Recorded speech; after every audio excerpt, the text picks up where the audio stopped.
Vous êtes de confession soufie. Qu'est-ce que la joie, de votre point de vue?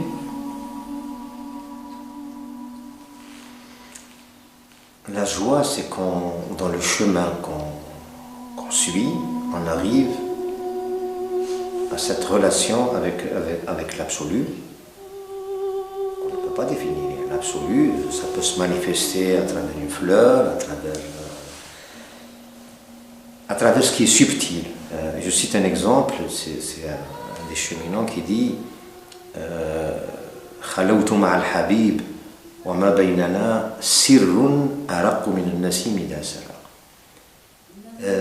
J'ai fait une retraite avec le bien-aimé, chacun a son bien-aimé, et entre nous s'est établie une relation plus subtile que la brise du matin.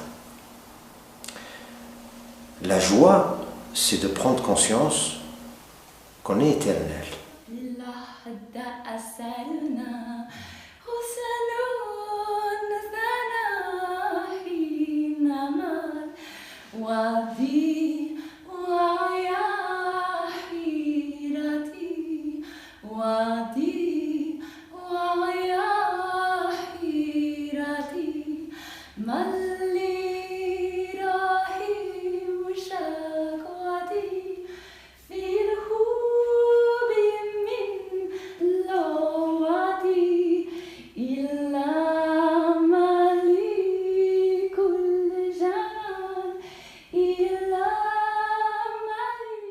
Il y a des moments qui sont fugaces, qui peuvent survenir dans la rencontre avec un enfant, une promenade, dans un moment de prière, dans le travail, dans tous les aspects de la vie.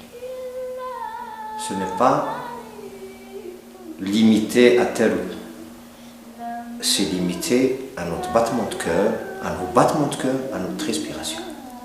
Et par rapport au battement de cœur, l'aspiration, peut survenir, arriver des moments où cette joie, c'est quelque chose qui déborde. C'est tellement fort qu'elle a besoin de se traduire. Alors, ça se traduit dans notre comportement, vis-à-vis de nous-mêmes, vis-à-vis de nos proches, vis-à-vis de l'environnement dans lequel on se trouve. Quelqu'un qui est dans la joie, il est contagieux. Quelle est la différence entre la joie et le plaisir, entre la joie et le divertissement?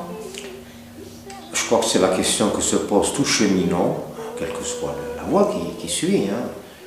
C'est toute la différence qu'il y a, ou la nuance, la différence qu'il y a entre le paraître et entre l'être. Le paraître, il nous faut des choses, il faut posséder, il faut avoir, il faut dominer, il faut gouverner, Mais celui qui sait qu'il est potentiellement la richesse même et qu'il suffit d'y travailler pour que cela se révèle en lui, que ça se découvre. Alors, la joie de celui qui découvre son héritage à travers la recherche, l'enveloppe elle est là, elle contient le testament qui nous a été accordé par l'absolu, il est en nous. Maintenant cette enveloppe, elle est scellée. C'est le chemin que nous allons parcourir qui va nous amener petit à petit à découvrir où elle se trouve, avec quelle délicatesse il faut l'ouvrir, et quel est le langage, quel est l'alphabet qui va nous permettre de la décrypter et d'y comprendre, de la comprendre. Et ça, c'est tout le chemin de la vie. Mais tout être a ce dépôt en lui. Et c'est l'être, et c'est la joie profonde.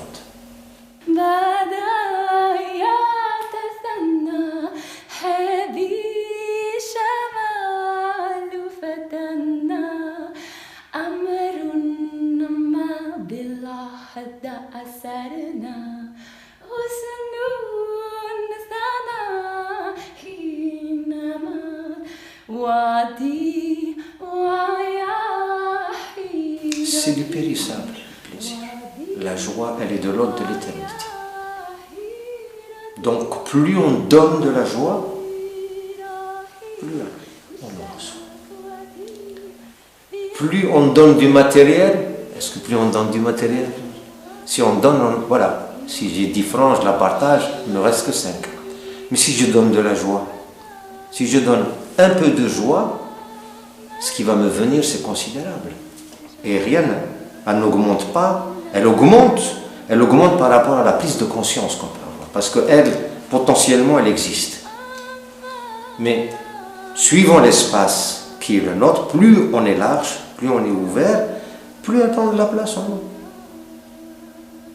Plus on est étroit, voilà. C'est le plaisir, il faut ceci, il faut cela, du périssable.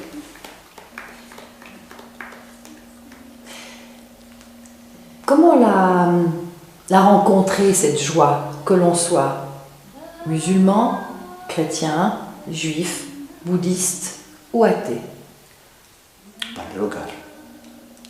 Par le regard. Oui, la joie, on la rencontre par le regard. Il y a une sœur qui comprend parfaitement la langue arabe, c'est Omar Moufarad. سيدي عمر المفرد وسيدي بن عطاء الله كيدي من نظر الأشياء بعين التعظيم استمد منها وكان عند الله عظيم ومن نظرها بعين الاحتقار استمدت منه وكان عند الله حقير. Celui qui porte sur l'autre, ça peut être l'humain, le végétal, ça peut être l'animal, ça peut être la circonstance de la vie. Celui qui porte sur l'autre un regard incommensurable. Le regard ne peut être incommensurable que s'il est dicté par l'éternité qui nous habite. Parce qu'un attribut divin dans la tradition musulmane s'appelle l'azim, l'incommensurable. Et n'est incommensurable que la lumière qui nous habite. Donc celui qui regarde par cette lumière, ça veut dire ni par sa race, ni par sa culture, ni par sa religion, ni par sa philosophie, ni par sa doctrine, son niveau social, etc. Tout ce qui aujourd'hui nous sépare. Voilà. Celui qui porte un regard incommensurable sur l'autre, il se nourrit. Il se nourrit de la quintessence de l'autre. Donc tout aspect de la création resserre en lui un joyau, une quintessence. Et à chaque fois qu'il porte un regard incommensurable, ça lui revient et ça le fait déborder de bonheur et de joie. Mais celui qui a, donc la suite existe, celui qui porte un regard méprisable sur l'autre, c'est le processus inverse qui s'enclenche. Il est vidé de sa substance. Alors on a le choix. On a meilleur temps de regarder avec respect, considération, tout ce qui se présente dans notre vie. Et la joie, elle est plus forte que la tristesse. Parce que la joie accompagne le chemin, accompagne même dans les épreuves. Il y a des gens qui sont heureux. Il y a des gens qui sont heureux dans les grandes épreuves. Il ne faut pas demander l'épreuve, mais quand elle arrive, il faut être sûr et certain que le Créateur n'est pas absent.